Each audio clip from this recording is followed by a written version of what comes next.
There are more than 3 trillion trees on the planet, which amounts to approximately 400 trees per person.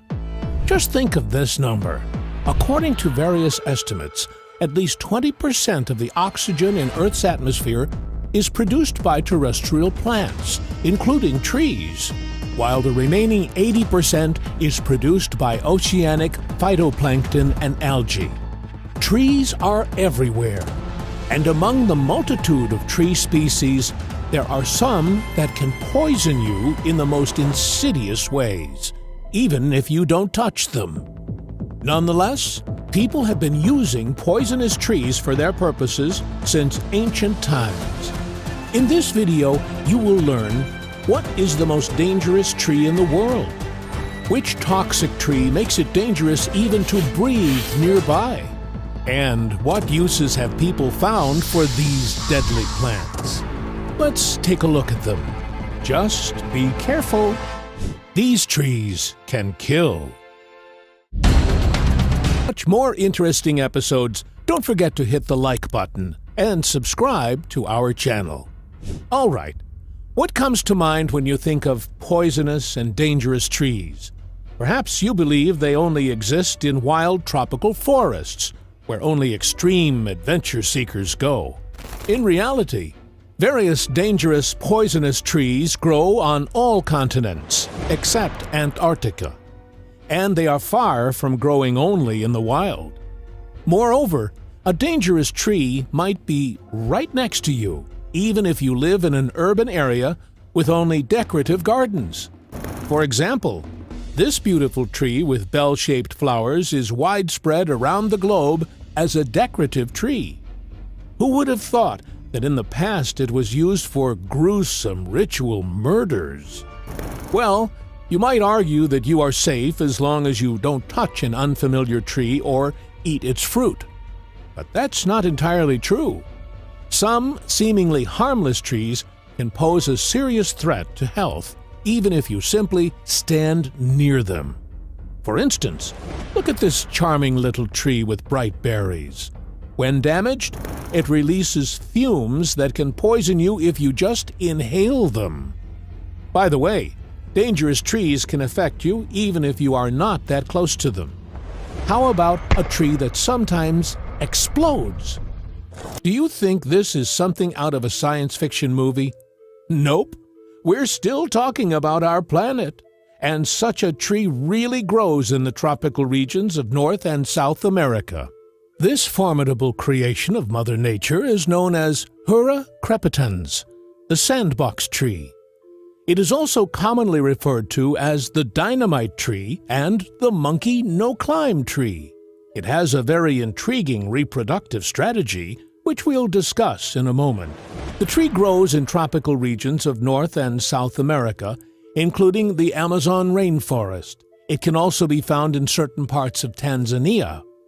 The tree can grow up to 60 meters high, and its large egg-shaped leaves can be up to 60 centimeters wide. But the most interesting part about the dynamite tree is its seed pods. From a distance, they might look like small pumpkins, measuring 5 to 8 centimeters in diameter. These seed pods are true explosives that burst with a loud noise.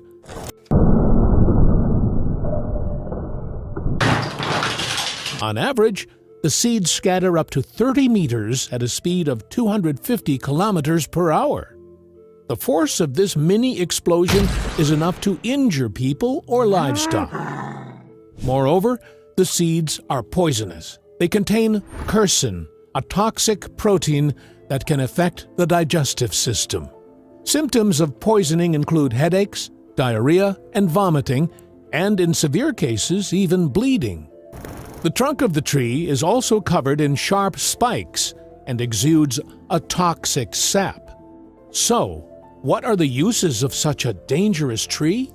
The very seed pods were used in colonial British West Indies as sandboxes for blotting ink. The wood of the dynamite tree is quite light, which is why it's used for canoes and furniture.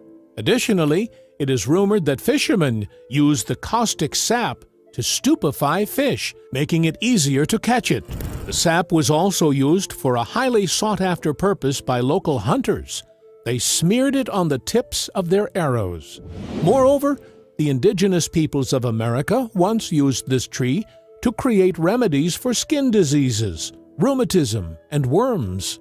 Finally, since it's also toxic, oil extracted from its seeds can be used to produce something completely non-edible, namely biodiesel and soap.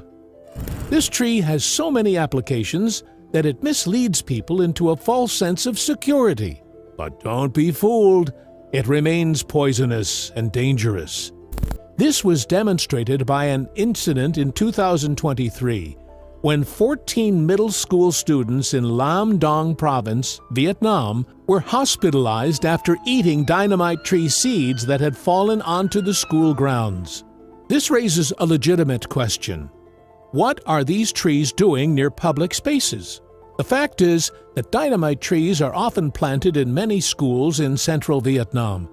It's just the way things have been. One might be surprised that not everyone is aware of how dangerous this plant is. But even in Tanzania, where it's found in gardens, people are not always aware of its toxic properties. Well, at least you have been warned. And what about this good-looking tree? It looks quite harmless, doesn't it? But even its name is associated with Cerberus, the three-headed dog guarding the gates to the underworld. Yet, it has a very pleasant jasmine fragrance and beautiful white five-petaled flowers. This is the tree known as Cerbera odalum. It is also called Otholanga and the suicide tree. This plant can reach up to 12 meters in height and resembles a large shrub. It is widespread in the state of Kerala in India. It can also be found in South and Southeast Asia, as well as in Queensland, Australia. Recently, it has become popular as a decorative plant in gardens and parks. But don't be tricked by its beauty. It has earned its notorious reputation for a reason. Its fruits, the size of a softball, are red, smooth, and round, resembling an apple, and capable of floating on water. They contain a large toxic seed in the core, which can stop your heart if ingested. On average, death occurs within 4 hours after poisoning. Even half a seed can be lethal, although the outcome depends on the person's body weight. The culprit is the toxin cerberin, which affects the cardiovascular system. Overall, the toxic mechanism of this plant hasn't been fully studied, and there is no direct antidote yet. However, it's possible to treat a patient if they are promptly taken to the hospital. Cerbera odalum is very similar to oleander, another highly toxic plant from the same family. However, oleander typically grows to an average height of 2 meters. In the 19th century in Madagascar, where Cerbera is also found, thousands of people died annually after consuming its seeds during special trials of ordeal. Natives believed it helped determine if suspects were guilty of witchcraft or other crimes. A 2004 study by scientists showed that the tree is the cause of numerous weekly deaths in the aforementioned Indian state of Kerala. Statistically, Cerbera odalum accounts for 50% of all plant poisoning cases and 10% of all poisoning cases in Kerala. However, it is the seeds of the tree that are deadly, so it's safe to touch and smell the tree. Would you dare to do it? Do you think Cerbera is not sinister enough for our collection of killer trees? Then meet the Gympie, more formally known as Dendroctid moroides. According to legend, the pain induced by this plant can literally drive people insane. It grows in the tropical forests of Australia and Malaysia, and is actually quite ordinary looking. A tree with large heart-shaped leaves that can reach up to 10 meters in height. Its fruits are tiny and somewhat resemble mulberries. The legend has it that one of the early settlers, who mistakenly used the leaves as toilet paper, shot himself to end the unbearable pain. Though this indeed sounds more like a legend, since just tearing a leaf would immediately cause a burning pain. You might wonder, could the pain be endured or alleviated somehow? The answer is that the tree's extremely painful sting can make you suffer for weeks or even months. It is no wonder that this plant is also called the stinging tree, stinging bush, and Queensland stinger. Gympie gympie is considered the most poisonous plant in Australia, causing poisoning through touch. This effect comes from neurotoxins similar to those of the cone snail. They are called gympiotides. These toxins penetrate the skin through the hair-like structures on the leaves, which are akin to tiny injection needles, and affect the nerves. So it's better not to touch the leaves and stems of the gympie gympie, even for a fraction of a second. Let's see what happens when a person does touch the gympie gympie. Initially, the affected area will feel like it's burning. After a few hours, the pain will subside and you will feel as if the affected part of your body is trapped by a slammed car door. Of course, this is highly unpleasant, to say the least, and even the word subside seems inappropriate here. Finally, allodynia may set in during the last stage. This phenomenon occurs within a few days after being stung by the plant, when harmless actions, like taking a shower or scratching the affected area, will bring back the pain. Side effects can include hives and swollen lymph nodes. In 1963, Gympie gympie brushed against the face and body of Ernie Ryder, a conservative officer with the Queensland Parks and Wildlife Service. Unfortunately, he experienced burning sensations for 2 years. Even 10-year-old laboratory samples can still sting. Interestingly, the flower clusters of Gympie gympie are also covered in poisonous hairs, but are quite edible if the latter are removed. Some animals also eat the leaves. For example, they make a lovely feast for the nocturnal beetle Prociptera mastersi and the moth Prorodes mimica. And this poisonous plant, paradoxically, might hold the key to creating new painkillers. It is the tree nettle Urtica ferox, found in the coastal and lowland forests of New Zealand. Its other names in Maori are onga-onga, taraonga, taraonga-onga, and oka-oka.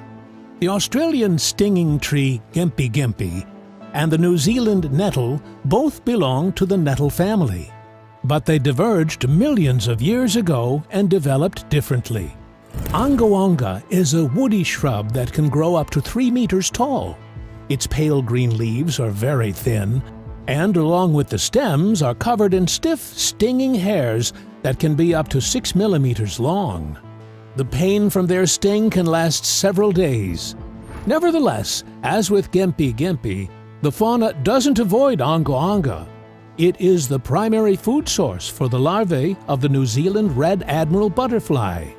In addition to them, opossums, goats, and deer also eat the leaves. The seeds are dispersed by wind and birds. According to fossil records, the flightless moa bird once had a particular fondness for this nettle. Strong toxins in onga-onga may have developed as a defense against this bird. Today, if a person touches this harsh nettle, they will experience all the effects of the toxin trifidin that its spines contain. This means they will have hives, numbness, and itching. In severe cases, blurred vision and confusion can also occur. There has been one recorded death. A lightly dressed hunter died 5 hours after passing through an area where Urtica ferox grew. Given all this, it's strange that onga-onga was used for medical purposes, but it was. The Maori used the bark of this tree nettle and the leaves of the intoxicating pepper kava-kava boiled together to make a remedy for eczema and other ailments. Additionally, a decoction of the leaves and young twigs soaked in boiled water was allegedly used for stomach pains. The Maori didn't stop there. It is documented that they ate onga-onga. They would remove the leaves and outer bark, cook the stems, and consume them. They also ate the inner bark layer, which is said to be sweet. But let's get back to the pain remedy. Strangely enough, scientists are searching for it in plants that cause pain. A few years ago, a group of researchers obtained seeds of the New Zealand nettle and grew them under laboratory conditions. The group was comprehensively studying effective pain relief methods and was considering various plants as materials for such remedies. The scientists aim to compare onga onga with other nettles from the same family to determine if they all use the same toxins. The main goal is to find more effective ways to manage pain without side effects and addiction. Now let's get to a tree that produces one of the most bitter and poisonous substances in nature, strychnine. This alkaloid is found in the seeds of the poisonous nut tree Strychnos nux vomica. The plant is also called the strychnine tree, poison fruit, Semen strychnos, and Quaker buttons. It grows in India and Southeast Asia. Once upon a time, the strychnine contained in this plant was used as an ingredient in health tonics. Yes, a substance that causes prolonged spasms was considered an effective stimulant. Moreover, strychnine gained fame as one of the most common poisons in detective stories. It was featured in Agatha Christie's first novel, The Mysterious Affair at Styles and Hitchcock's Psycho. The strychnine tree is a medium-sized tree that grows up to 20 meters high. Its trunk is short and thick, and the leaves are oval, smooth on both sides, and reach up to 10 centimeters in length and almost 8 centimeters in width. The tree blooms during the cool season from March to May and has an unpleasant smell. Its fruits are the size of a large apple and are a soft orange shade when ripe. Inside, there are 5 very hard seeds with a characteristic shine. These seeds contain about 1.5% strychnine, and the dried flowers contain 1%. The bark has brucine and other poisonous compounds. The indigenous people of South America used strychnine from the seeds as poison for their arrows. Today, its use is strictly regulated in many countries. Most accidental poisonings occur through powder inhalation or absorption through the skin. However, there can be other scenarios as well. For example, one study reports a case of poisoning in a 39-year-old man. He was hospitalized with a preliminary diagnosis of acute myalgia attack and generalized body ache. Simply put, acute pain in muscles and throughout the whole body. During the medical history interview, he informed the doctors that he had made 100 milliliters of a decoction from 6 leaves of the local tree Eti, which is the same Strychnos nux vomica in the local language, and then ate the leaves. The doctors measured his pulse. It was quite slow, but the other indicators were within the norm. A few hours later, he began experiencing muscle twitches in his arms and forearms. In the end, the poor man was saved. But unfortunately, not everyone affected by Strychnos nux vomica is that lucky. This patient was generally in quite good health. But there are those whom Strychnos nux vomica does not harm. For example, hornbills and monkeys, such as the gray langur, eat it without issue. Now, let's consider the opposite situation. When a plant is harmless to us, but is a real trap for birds. This is even reflected in its New Zealand name, the birdcatcher tree. Officially, it's called Pisonia brunonnia, also known as para para. It grows in New Zealand, on Norfolk and Lord Howe Islands in Australia, and in Hawaii in the USA. At first glance, it doesn't seem particularly dangerous. It has no thorns like acacia, no poisonous fruits or plant jaws like the Venus flytrap. So what makes it deadly? Keep on watching to find out. Compared to our previous subjects, this is a relatively small tree, on average 6 meters tall. The leaves are shiny and have smooth edges. The secret lies in the seeds and non-toxic but still dangerous fruits. The latter are 2 to 3 centimeters long and sticky. which is why they often stick to small birds. As the seeds mature, they turn black and also become sticky. On the Seychelles, a related species, Pisonia grandis is found. Seabirds regularly die because of its sticky, sharp, hooked seeds. For a tiny seabird weighing 100 grams, just a few seeds are enough to prevent it from flying. The fact is that the seeds of Pisonia have evolved to be transported on feathers to remote islands, thus spreading the species over long distances. Pisonia brunania has the same spreading mechanism. Pisonias in the Seychelles bloom and bear fruit twice a year. Over years of evolution, nature has made this phenomenon coincide with the peak arrival of seabirds on the islands. As a result, every year, and we can't stress this enough, hundreds of thousands of seabirds get entangled and trapped. Many young chicks die of starvation. Sometimes birds entangled in the seeds do end up lucky, like those flying over the private island of Cousine. There, conservation specialists capture birds caught in natural traps and clean them. Why do these trees kill birds? Alan Berger, an ecologist from the University of Victoria, tried to solve this mystery. There were two hypotheses. The first was that the plants obtained more nutrients this way from bird carcasses decomposing above their roots. According to the second theory, such a starter fertilization kit was needed, not by the tree itself, but by its seeds to sprout. Through experiments, Berger proved that Pisonia didn't gain any obvious benefit from the fatal entanglement of birds. Such seeds did not show increased germination or survival rates. Live birds would add even more fertilizers through their droppings. As a result, the researcher concluded that it was the live birds that were key to the spread of Pisonia, and their deaths were not the goal but an unfortunate side effect. As long as enough birds survive to carry the seeds to new lands, the trees will continue to produce sticky seeds. However, the fragile, easily broken branches of Pisonia can also take root and give rise to a new tree when they fall to the ground. On Lisiansky Island, 1,600 kilometers northwest of Hawaii, there was only one Pisonia tree in the mid-1990s. Today, it turned into a dense thicket almost 30 meters wide. Many boobies and terns nest there. How many birds the tree has killed remains a mystery. However, in some places, Pisonia has almost disappeared because it is targeted by various fauna. In particular, it's favored by opossums, goats, and wild cattle.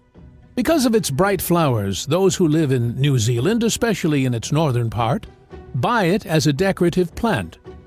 Hawaiian birdcatchers use the sticky fruits to catch birds for making feather capes and other items. Our next tree character, with the enchanting name Angel's Trumpet, or Brugmansia, can be particularly dangerous for those larger than birds, children, and pets. This large shrub is adorned with elongated bell-shaped flowers, but do not be fooled by its enticing looks. They can have toxic and hallucinogenic effects if tasted, something that children and animals might do. In this case, the flowers are the most dangerous. However, the most poisonous parts of the plant are the seeds and leaves. Brugmansia contains tropane alkaloids such as atropine, scopolamine, and hyoscine. So even if a child simply touches the petals, it's better to see a doctor. The effect, of course, depends on the child's age and body size. Despite all the dangers, Brugmansia is a fairly popular ornamental plant of the nightshade family. Indeed, Brugmansia is grown in gardens around the world despite its danger. All 7 species of this plant are known to be cultivated. It is believed that they have disappeared in the wild because some animal species that dispersed their seeds have gone extinct. Now, Brugmansia fruits shrivel on the plants without leaving offspring. But in gardens, this plant thrives. The large flowers begin to emit an especially enticing fragrance closer to nightfall, designed to attract the nocturnal hawk moth. It does this very well. One scentless red-flowered species, Brugmansia sanguinea, is pollinated by long-billed hummingbirds. Let's carefully get closer to examine the details. This plant can grow up to 3 to 11 meters tall. The leaves are large, up to 30 centimeters long, and are often covered with fine hairs. The angel's trumpet, the flower itself, can be up to 50 centimeters long. You often see orange flowers in pictures on the internet, but in general they can be white, yellow, pink, green, and red. In the early stages, Brugmansia usually grows straight up on a single stem until it reaches its first major fork at a height of 80 to 150 centimeters. It won't flower until this fork forms, and flowers will only appear on the new shoots above it. Brugmansia and the butterfly Placidula erionassa have quite a particular interaction. The latter uses Brugmansia suaveolens as one of the primary food sources for its larvae. These larvae absorb the plant's alkaloids, which are retained through all the metamorphosis stages, from pupa to adult butterfly. The adult butterfly then uses them as a defense mechanism to become less attractive to predators. People have widely used Brugmansia for various purposes. For example, indigenous peoples of South America used it in medicine and spiritual ceremonies. They made poultices, infusions, and ointments to treat pain, dermatitis, arthritis, and infections. The plant was also used in a gruesome ritual murder. South American people had a tradition of burying the wives and slaves of important people along with the deceased.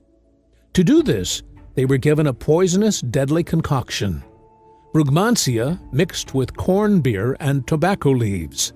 Now, this truly sends shivers down the spine. Over the past decades, there have also been several well-known accidents associated with this plant. In 1994, in Florida, 112 people were hospitalized after consuming Brugmansia, prompting one municipality to ban the cultivation and sale of the plant. In 2022, in the UK, a 50-year-old woman was admitted to the hospital with blurred vision and asymmetrical pupils. She had been pruning plants in her garden when she suddenly began experiencing these symptoms.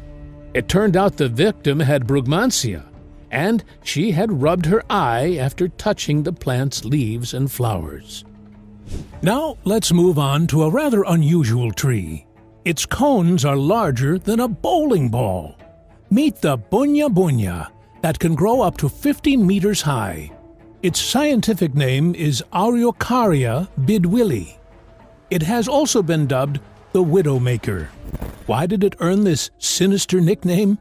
And why do some consider it the perfect Agatha Christie-style murder weapon? Let's find out. This is a large coniferous tree of the Araucariaceae family. Its trunk is unbranched and reaches up to 1.5 meters in diameter. The bark is dark brown or black and flaky. The arrangement of the branches gives the tree an egg-shaped silhouette. The leaves are small and stiff, with a sharp tip that easily penetrates the skin. This is the first, but not the primary, danger. This tree is most commonly found in Queensland, Australia. The tallest living bunya bunya is located in the Bunya Mountains National Park in Australia and has reached 51.5 meters. The male cones are up to 20 centimeters long, while the female cones are much larger, 30 centimeters long and 20 centimeters wide, approximately the size of a rugby ball. Female cones can weigh up to, mind you, 10 kilograms. These are some of the largest cones among all coniferous trees. Each cone is packed with about 100 seeds, ranging from 2.5 centimeters to 5 centimeters in size. What can you make from them? If you check YouTube, you'll find numerous videos on cooking bunya bunya. Most of them are made in Australia or New Zealand. And if you think it's a simple task, just imagine extracting 100 seeds, then boiling them, and peeling each one by hand with a sharp knife. Bunya pine nuts taste like firm potatoes with a nutty flavor. Those who have a lot of free time on their hands can even grind them into flour for pancakes, pasta, or shortbread cookies. The Aboriginal people also loved to feast on these cones. About every 3 years, when they ripened, gathered in the Bunya Mountains for a sort of harvest festival to enjoy the kernels, settle disputes, arrange marriages, and, of course, trade. Tribes from hundreds of miles away would show up for this event. As you can see, the Bunya Bunya held an immense cultural significance. But let's return to the dark side of this tree. Imagine you don't let its decorative role fool you into a false sense of security. Yew poisonings often occur among both wild and domestic animals that accidentally eat this plant. The lethal dose for an adult human is 50 grams of conifer needles. Even in dried form, the toxicity remains for several months and even increases due to moisture evaporation. If the poisoning is not severe, it is treated with atropine. The cause of poisoning can vary. As we've mentioned earlier, almost any part of the yew can be toxic. For example, in one case, poisoning was induced by inhaling the sawdust. However, most incidents revolve around leaves. There was one particularly gruesome case. A resident of British Columbia experienced breathing problems. Despite the doctor's resuscitation efforts, the outcome was tragic. It was later established that the victim's stomach contained a considerable amount of semi-digested needle leaves and small twigs. It turned out they came from Taxus baccata. The man found this treacherous plant in a nearby forest and ate some of the needles for unknown reasons. The amount turned out to be fatal. As for our last tree character for today, you should avoid not only touching, but also breathing or rubbing your eyes near it. The best thing you can do is keep a safe distance. Indeed, all parts of the manchineel are poisonous. It holds the Guinness World Record for being the most dangerous tree in the world. Even standing under it during rain can cause blisters. It is also known as the beach apple, little apple of death, and tree of death. This plant grows all along the Caribbean coast in Central America and in the northernmost parts of South America and in southern Florida. Manchineel particularly favors regions near salty water. It grows in clusters, reaches up to 15 meters in height, and is covered with small greenish-yellow fruits that closely resemble apples. But don't be tempted to eat this fruit, no matter how sweet or tasty it looks. The manchineel was allegedly responsible for the death of the famous explorer Juan Ponce de Leon in the 16th century. He founded the first European settlement in Puerto Rico and was the first European to land on the shores of Florida. According to legend, he was killed by an arrow smeared with manchineel sap during a battle. The white, milky sap is extremely toxic. Skin exposure causes blistering burns, and if it gets into the eyes, it can lead to temporary blindness. All parts of the tree contain this sap, including the bark and leaves, so you shouldn't touch it with bare hands. However, some can consume manchineel fruits without any harm. These are black-spined iguanas. These creatures even live among the branches of the tree. The reason for the tree's toxicity lies in the well-known toxin Phorbol and other skin irritants that cause severe allergic dermatitis. Burning the tree can injure one's eyes if they are exposed to the smoke. The indigenous Caribbean peoples were familiar with the properties of the manchineel and had several applications for it. For example, the sap was used for hunting, specifically for coating arrow tips. Additionally, the wood was used by Caribbean carpenters for centuries. They would first cut it and let it dry so the sap would evaporate. Today, there are no records of manchineel-associated fatalities. It is said that some shipwrecked sailors ate the fruits of the manchineel but didn't die. However, they still suffered from inflammation and blisters around the mouth.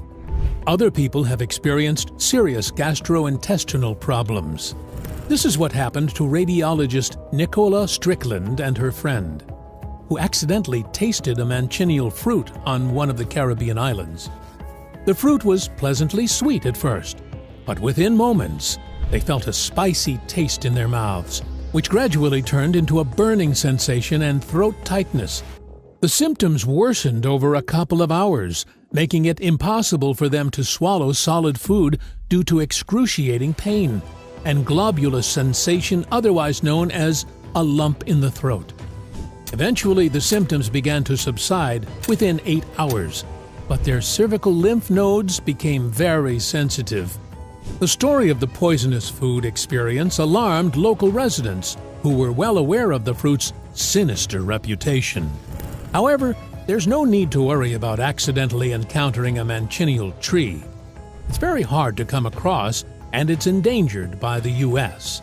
But if you are determined to find one, head to the Flamingo section of the Everglades National Park, or the small islands of Florida such as Elliott Key and Key Largo.